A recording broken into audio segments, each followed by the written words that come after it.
Students, let's begin with your need. So basically we'll start with human health and diseases. So basically this is your syllabus. We have nothing new except that of your chapter that is from your textbook. Health and disease, pathogens, parasites causing human disease. Which all are the disease? The ones which we have already studied, but we have some extra information regarding that. Basic concept of immunology, vaccines, cancer, HIV, AIDS, adolescents, drugs and alcohol abuse. And this is all that we are going to study for this chapter. Fine.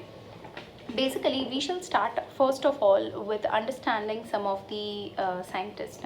Fine. So talking about Sir Alexander Fleming, that is the one, a very important one that you need to remember. He was a Scottish biologist, a pharmacologist and a botanist too. His best known discoveries are the enzymes lysozyme. Lysozyme enzyme was discovered by him in 1923. An antibiotic substance, benzyl penicillin, that is penicillin G. He discovered the penicillin enzyme from what? That is a fungus, that is Penicillium notatum. From a fungus, that is mold, Penicillium notatum में से उन्होंने ये enzyme को discover, that is sorry, not the enzyme but the discovery of this antibiotic substance benzyl penicillin. जो penicillin जो दवाई हम बात करते हैं वो किन्होंने डिस्कवर की थी? तो सर एलेक्जेंडर फ्लेमिंग ने की थी. फाइन. जिनके लिए उन्हें नोबेल प्राइज भी मिला है फिजियोलॉजी और मेडिसिन के लिए. Fine. Now talking about next one, that is Edward Jenner, another a very important renowned name, was an English physician and scientist who was the pioneer of smallpox vaccine. जिन्होंने smallpox की vaccine बनाई वो कौन है? तो Edward Jenner. Fine. जिन्होंने world की world's first vaccine बनाई थी वो है एडवर्ड जेनर, और इनकी वजह से ही is term to be as the father of immunology. तो ये आपको याद रखना ज़रूरी है. And his work is said to have saved more life than work और any other human. Fine. So that is, उन्होंने जो काम किया था उनकी वजह से बहुत सारे लोगों को बचाया जा चुका है because of smallpox, and now smallpox is completely eradicated. Fine. Known as the father of clinical auscultation, that is वो क्या है? तो रेनी लेनिस वो जो साइंटिस्ट थे is considered as one of the greatest doctors of all the time. और उन्होंने क्या डिस्कवर किया था? Obviously the modern stethoscope. Fine. To diagnose disease for his biggest contribution to the medical service. जो हमें पता है सब डॉक्टर्स के पास होता ही होता है. So this is the thing that you need to remember. This are the scientist that you need to remember for this. That is sir Alexander Fleming for discovering benzyl penicillin and lysozyme from the fungus Penicillium notatum, Edward Jenner for discovering of the smallpox vaccine, and René Lennes, that is for what? That is for invention of the stethoscope. Now moving ahead with human health and disease, जो हमने पढ़ लिया है, we should not go into detail. जैसे कि body बहुत समय तक हेल्थ को क्या माना जाता था? State of body and mind. Fine.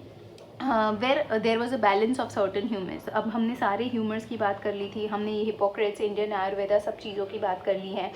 फिर हमने ये विलियम हार्वे को भी पढ़ा है, जिनमें हमने देखा था कि उन्होंने क्या प्रूव किया कि ये जो गुड ह्यूमर हाइपोथेसिस है उनको गलत प्रूव किया था. उन्होंने थर्मोमीटर की वजह से बताया था कि सब लोगों का नॉर्मल बॉडी टेम्परेचर होता है. फाइन. सो बेसिकली हमने ये भी पढ़ा था कि हेल्थ इन चीज़ों की वजह से भी अफेक्ट होती है, जेनेटिक डिसऑर्डर, इन्फेक्शंस और लाइफस्टाइल. फिर हमने हेल्थ की डेफिनेशन भी पढ़ी थी. Fine. So basically it does not simply mean absence of disease और physical fitness. Fine. It is a state of physical, mental and social wellbeing of the people. Now उसके साथ ही साथ हमने ये सारी चीज़ें भी पढ़ ली हैं. That is balance diet, personal hygiene and regular exercise करने से हम अच्छे हेल्थ में रह सकते हैं. फिजिकल, मेंटल, इमोशनल बैलेंस रह सकता है अपने बॉडी में. फाइन. फिर अवेयरनेस होनी चाहिए कि कैसे हम डिजीज़ से बचें, कैसे हम हेल्दी रहें. वो सारी चीज़ें हमने पढ़ ली है ऑलरेडी. फाइन. इसमें हाँ, ये भी पढ़ लिया था इन्फेक्शियस डिजीज़ क्या होता है, नॉन इन्फेक्शियस, जो हमने क्लासिफिकेशन किए थे. फाइन. और ये ऑलमोस्ट हमने पढ़ लिया है. तो बेसिकली हम सब जो नए वर्ड्स हैं वो सीखेंगे. जैसे कि इम्यूनिटी क्या है, तो हमारी बॉडी जो रेजिस्टेंस देती है, तो resistance of the body against pathogen. Antigen क्या होते हैं और एग्लूटिनोजिन क्या होते हैं? तो एंटीजन कुछ नहीं होते, ऐसे कोई चीज़ होती है जो हमारे बॉडी की इम्यूनिटी को प्रोड्यूस करती है। जैसे कि भाई समझ लो कि हमारे बॉर्डर पे हमें कुछ एक्टिविटी दिख रही है हमारे इंडियन बॉर्डर्स पे, तो हम क्या करेंगे, हमारी आर्मी अलर्ट हो जाएगी, तो उस चीज़ को हम बोलेंगे एंटीजन, जिसकी वजह से आर्मी अलर्ट हो रही है। Substance which stimulates the production of antibodies, तो उनको अग्लूटिनोजेन भी बोलेंगे और एंटीजन भी बोलेंगे। एंटीबॉडी किनको बोलेंगे, जो हमारी आर्मी है, फाइन, तो वो आर्मी कौन बनाता है, बी लिम्फोसाइट बनाता है, जो ग्लाइकोप्रोटीन है, फाइन, तो ये सारी चीज़ें भी हमने पढ़ ली है, और जो एंटीजन को बाइंड करती है, तो इनको बोलेंगे अग्लूटिनिन, फाइन, अग्लूटिनोजेन और अग्लूटिनिन, ये याद रखना जरूरी है। एंटी सीरम क्या होता है, जो हम कमिंग क्लास में पढ़ेंगे।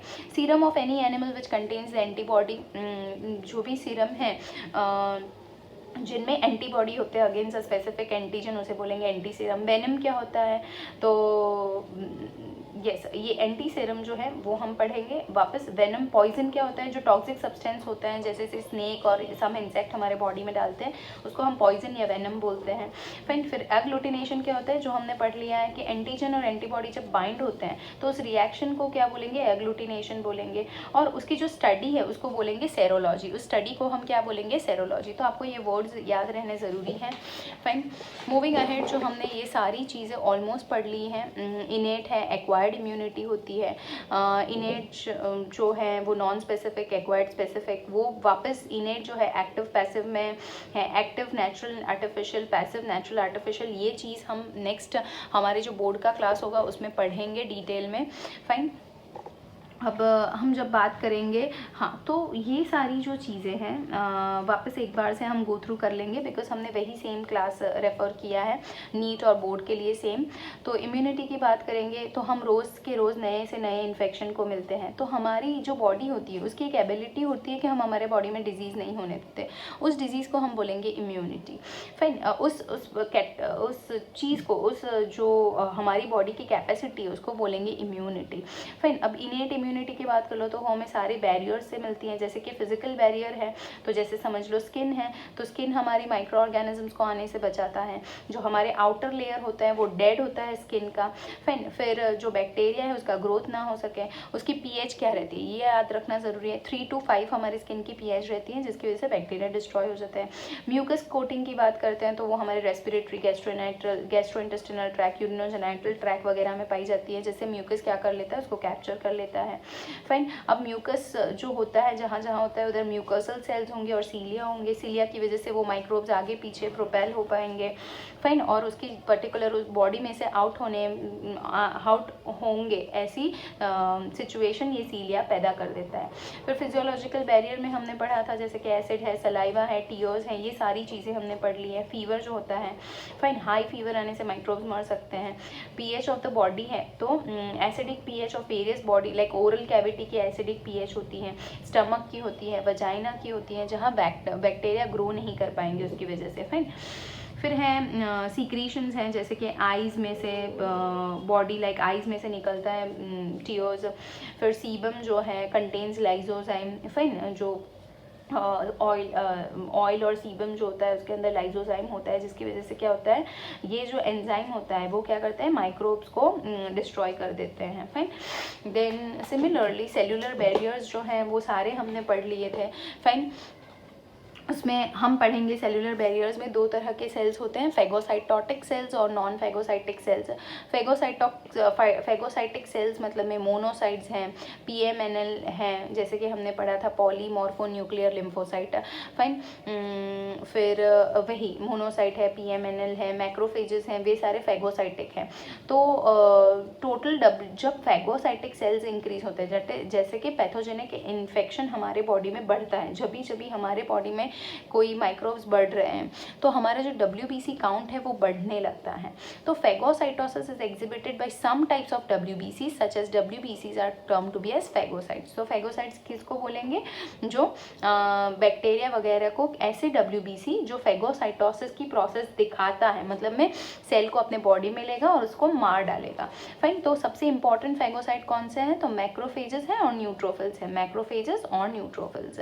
फाइन, मैक्रोफेजेस कैसे होता है, मैक्रो मतलब में लार्ज होते हैं, तो वो क्या करते हैं, वो पूरे के पूरे माइक्रोब्स जो हैं, वायरस हैं, सेल जो मर गए होते हैं उनको कैप्चर करके उनको ख़त्म कर देते हैं।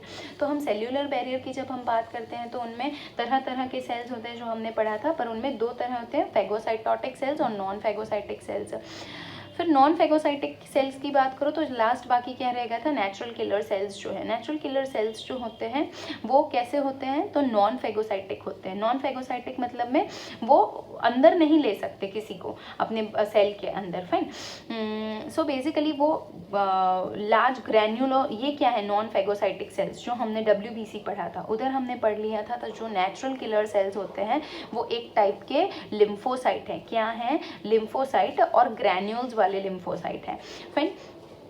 There are natural killer cells which kills the virus infected cells and tumor cells of the body creating perforin। ये हमने पढ़ लिया था कि ये जो नेचुरल किलर सेल्स वगैरह जो होते हैं वो क्या करते हैं, परफोरिन जो सिक्रीट करते हैं, जिनकी वजह से क्या होता है, उनमें परफोरिन्स मतलब में होल्स हो जाते हैं। होल्स होने की वजह से वो जो एंटीजन है वो फूल जाएगा और वो डिस्ट्रॉय हो जाएगा। तो आपको हमने ये पढ़ ही लिया है, आपको सिर्फ क्या याद रखना है कि जो सेल्यूलर बैरियर है उसमें दो तरह के होते हैं, फैगोसाइटिक और नॉन फैगोसाइटिक, जिनमें मोनोसाइट मैक्रोफेजेस जो हैं वो फैगोसाइटिक है और natural killer cell non phagocytic है। जो बॉडी के अंदर कुछ नहीं लेगा, वो क्या करेगा, बाहर से ही काम करके सामने वाले सेल को डिस्ट्रॉय कर देगा। हम पढ़ेंगे a very important one, that is cytokinin barrier. जो हमने आगे पढ़ा है, साइटोकाइनिन बैरियर मतलब में ये जो वायरस इन्फेक्टेड सेल होते हैं वो क्या सिक्रीट करते हैं, इंटरफेरॉन्स। अब इंटरफेरॉन्स क्या होता है, तो वो एक एंटीवायरल प्रोटीन है, और ये जो प्रोटीन होता है वो बेसिकली क्या करता है, ये एंटीवायरल प्रोटीन, तो ये 270 अमाइनो एसिड का बना होता है, और ये वायरस इन्फेक्टेड सेल सीक्रेट करता है, फाइन, और दूसरे सेल को मैसेज पहुंचाता है to produce translation inhibiting protein. Translation inhibiting protein मतलब में अब जो वायरस है उस नॉन इन्फेक्टेड सेल पे जाएगा तो उसके अंदर तो कैसा प्रोटीन बना है, ट्रांसलेशन इनहिबिटिंग। तो वो ट्रांसलेशन इनहिबिटिंग है, मतलब में क्या करेगा, तो it will not allow the other DNA, that is the other virus का DNA को ट्रांसलेट ही नहीं होने देगा, तो उसकी वजह से वो सेल पे इन्फेक्शन नहीं कर पाएगा। फाइन, इंटरफेरॉन्स क्या करेगा, limits the infection of the virus, तो वायरस के इन्फेक्शन को अटकाएगा, क्योंकि वो क्या कर रहा है, वो सामने वाले सेल को इंटरफेरॉन सीक्रेट करके मैसेज पहुंचा रहा है कि आप भाई ट्रांसलेशन इनहिबिटिंग प्रोटीन बनाइए, फाइन। इंटरफेरॉन्स बहुत स्पीशीज स्पेसिफिक होते हैं, that is interferons produce one species by one species can protect only cells of the same species against the viral infection. अब अगर कोई दूसरा वायरस इन्फेक्शन आ जाए तो फिर अलग इंटरफेरॉन प्रोड्यूस होता है, तो दैट इज वो बहुत स्पेसिफिक होता है, फाइन, स्पीशीज स्पेसिफिक होता है। Interferons make cell resistance to viral infection by synthesis of antiviral protein. वो जो एंटीवायरल प्रोटीन होता है वो अच्छे वाले सेल्स बना लेंगे और जिनकी वजह से ये वायरस उनको अफेक्ट नहीं कर पाएंगे, फाइन। तो interferons can be used for prophylaxis and treatment of viral infection. Viral infection जो होता है, फिर प्रोफैलेक्सिस जो होता है, उसके लिए ये इंटरफेरॉन्स यूज होते हैं। फिर INFs की हम बात करते हैं तो INF alpha active immune system and destroys the tumour. ये जो INFs इंटरफेरॉन्स अल्फा है वो क्या करते हैं, इम्यून सिस्टम को एक्टिवेट करते हैं, और जो ट्यूमर होता है मतलब में जो कैंसरस जो सेल्स होते हैं उनको भी इन्फेक्ट करने में काम करता है, फाइन। देन मतलब में जैसे कि हम कैंसर की बात करें तो it has shown some success in causing of regression of Kaposi sarcoma. तो it is a kind of cancer wherein उसको रिड्यूस करने में इसका बहुत एक्टिव पार्ट देखा गया है in the ads patient, fine. So basically आपको ये अच्छे से याद रखना है इंटरफेरॉन के लिए।